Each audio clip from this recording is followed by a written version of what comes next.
Imagine a world where the word education no longer means discovery, but obedience, where classrooms don't nurture curiosity, but condition conformity, where children learn not about science or equality, but about jihad and submission.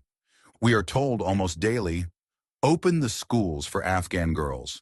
Education for Afghan girls now. But aside from a trending Twitter tweet, what else does it mean? But I ask you, which schools? Under whose rules? With what curriculum? Because under the Taliban, the word school has been hijacked, and demanding education under their terms risks handing over not freedom, but legitimacy to one of the most oppressive regimes in the modern world.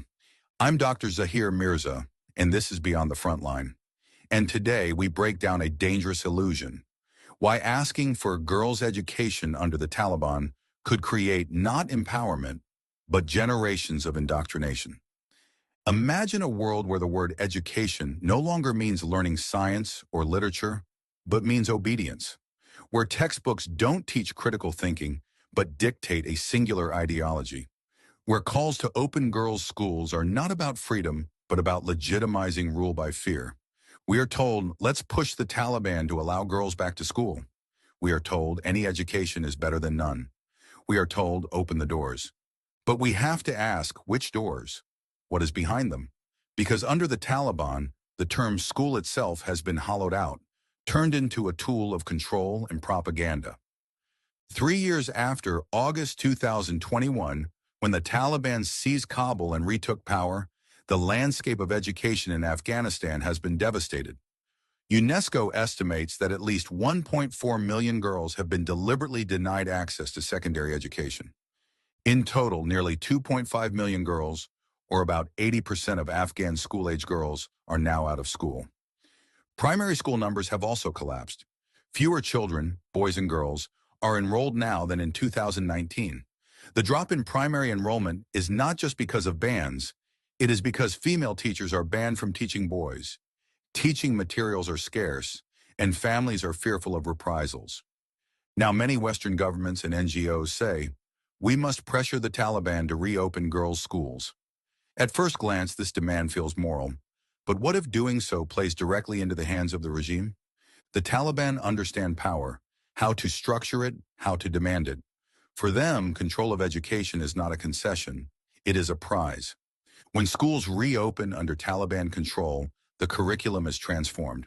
Reports from Afghan rights organizations and international media show that topics like human rights, women's rights, equality, democracy, even basic civic education are being scrubbed from textbooks. Concepts of freedom, critical inquiry, pluralism are now described as against Sharia or foreign propaganda. Textbooks for girls' grades 7 to 12 are being moved, physically from girls' schools to boys' schools. Libraries of girls' institutions emptied. Girls' learning infrastructure is being dismantled. The signal is clear. Girls' education is not a priority. It is an obstacle. The Taliban also make demands about how girls must learn, under gender segregation, under male guardian requirements, under dress rules, under curricula that glorify jihad, religious policing, and Taliban loyalty. So the question becomes, if we campaign for girls to go back to school under these rules, are we demanding freedom or are we demanding compliance? Some say even if the content is distorted, literacy is still literacy. Reading is still reading, but this is a short-term consolation with long-term harm. When schooling is stripped of critical thinking, when history is rewritten, when science is subordinated to religious ideology, education ceases to be a tool for liberation. It becomes a tool for indoctrination. Imagine millions of children growing up believing there is no space for dissent, no role for women other than servitude, no pluralism, no difference. That's the curriculum we are being asked to accept if we demand education under Taliban terms. Furthermore, pushing for access under Taliban control allows them to claim legitimacy. When they show classrooms, when they accept aid for rehabilitating the education system, when diplomats congratulate them for permitting some female students, it strengthens their claim. See, we are evolving. See, we listen. But what they are really doing is reinforcing rules that stifle freedom, punish minorities, silence critical voices. Let's face the numbers. 1.4 million secondary school girls banned since 2021. 2.5 million girls of school age now denied education, when including those previously out of school. Primary school participation has dropped from about 6.8 million children in 2019 to 5.7 million in 2022. University enrollment has dropped by over 50% since 2021. These aren't just statistics. They are casualties. Human lives paused or broken. Futures stolen. Now add to that the qualitative reports, curriculum changes, deletion of women authors, censorship of history, removal of concepts of democracy or human rights. These are the building blocks of ideology, and ideology shapes societies for decades.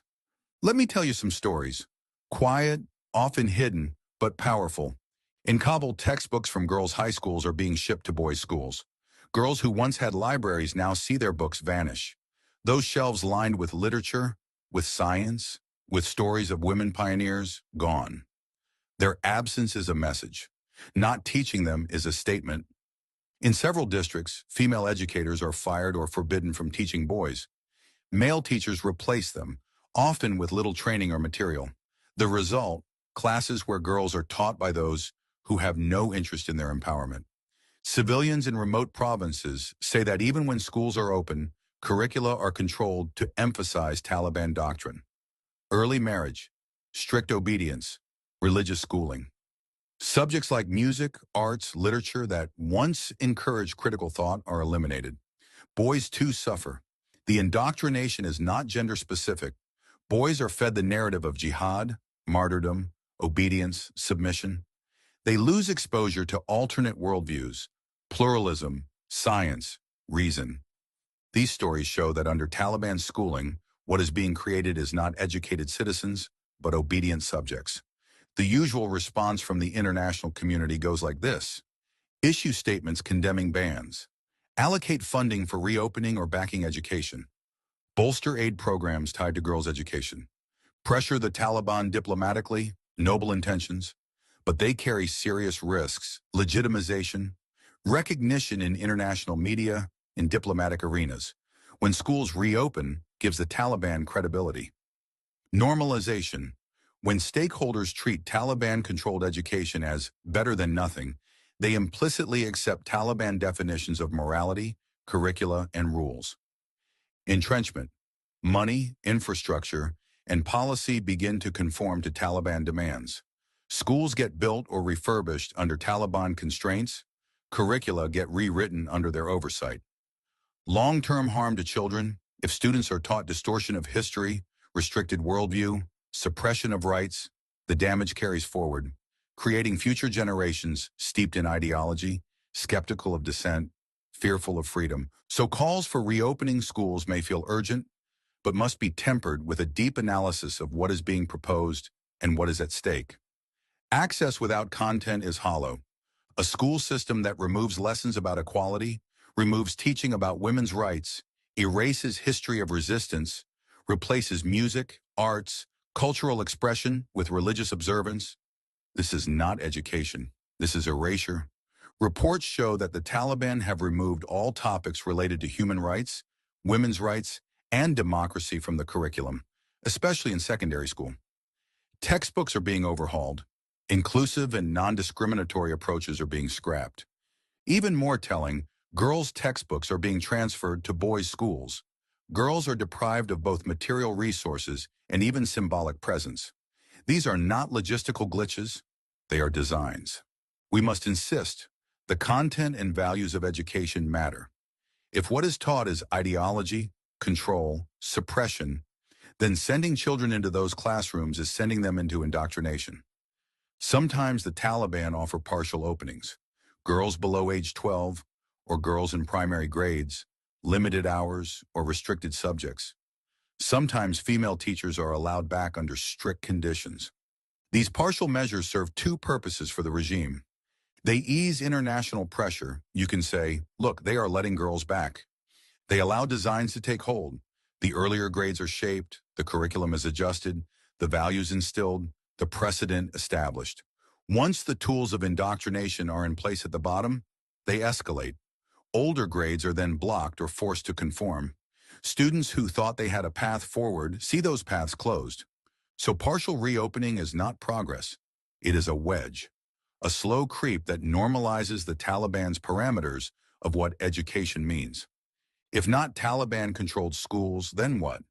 Underground and community-based learning, women, mothers, former teachers teaching small groups in private homes, hidden classes in basements, religious schools retooled for real learning, distance education, digital platforms, radios, online platforms, television programs, programs like the Begum Organization for Women Broadcasting Lessons, health, literacy, psychology, diaspora initiatives, schools run by Afghan exiles, scholarship programs outside of Taliban oversight, online mentorship, remote teaching delivered by diaspora academics, curriculum oversight by independent actors, textbooks and materials created by independent scholars, civil society organizations, international partners, but with full transparency and with content that promotes critical thinking, rights, science, pluralism. Conditional aid that does not reward Taliban propaganda, but supports real education infrastructure, teacher training, community learning, and protects students and teachers from reprisals. If we accept Taliban-defined education, what do we lose? A generation that cannot think critically, no freedom of thought, no diversity, no dissent. Women's rights rollback becomes permanent, justified as religious mandate. Talented children lost. Girls who dream of science, arts, or leadership, but are herded into ideological conformity. Boys who could lead teams or innovate, but are taught to obey shadows.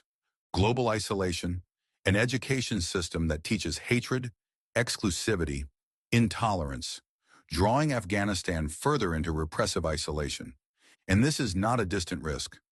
UNESCO warns that the secondary school bans and education collapse might enforce lifelong effects, underskills, shortages of female professionals, especially in medicine, health, public services, higher infant and maternal mortality, higher child marriage, higher risk of extremism.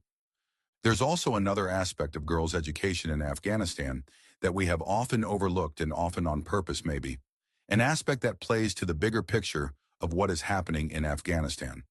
Whenever we hear the call, open schools for girls, pressure the Taliban, we feel a surge of encouragement wanting to make this happen. But here is the other side of the coin. This push is a tool the Taliban know how to exploit.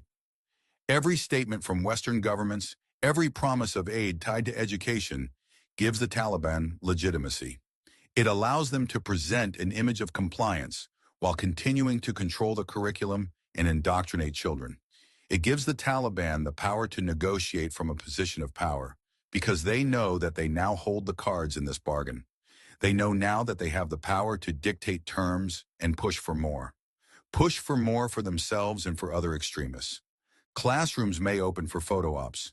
Teachers may be allowed to lead lessons under tight restrictions. And yet, the real impact is negligible.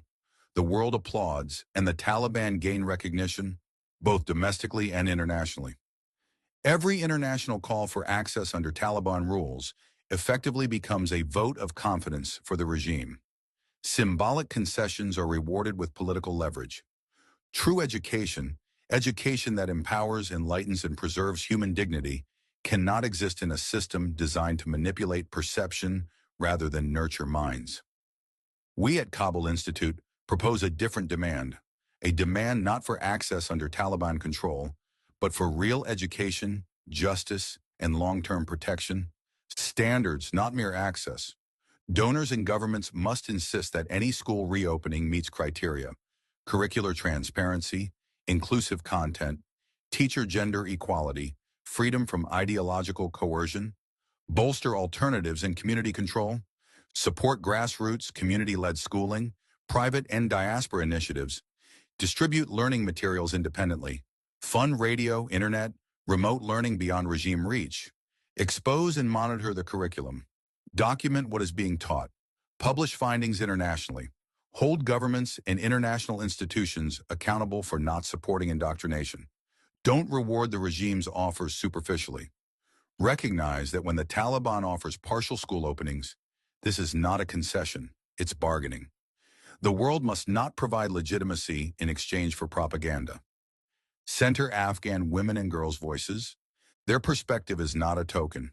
Their safety, dignity, hopes must be central. They know what education means and what indoctrination feels like. Don't let the girls' education and their future become a tool for Taliban's official recognition or legitimacy. So when you hear the chant, "Open girls' schools now," ask which schools, under what rules, with what curriculum, at what cost. If the answer is under Taliban control, in Taliban curriculum, then that is not education. It is conformity. It is leverage. It is long-term damage. We must imagine another future, where children in Afghanistan can learn math, science, literature, where girls write poetry, lead classrooms, where boys learn empathy, critical thinking, equality, not war, where schools teach truth, not fear. We must reject half measures, token schools, symbolic gestures. Let our demand be not just for access, but for freedom, integrity, and justice. Because Afghanistan deserves better. Afghan girls deserve more than classrooms built on compromise. You've been listening to Beyond the Frontline. Thank you for staying with me.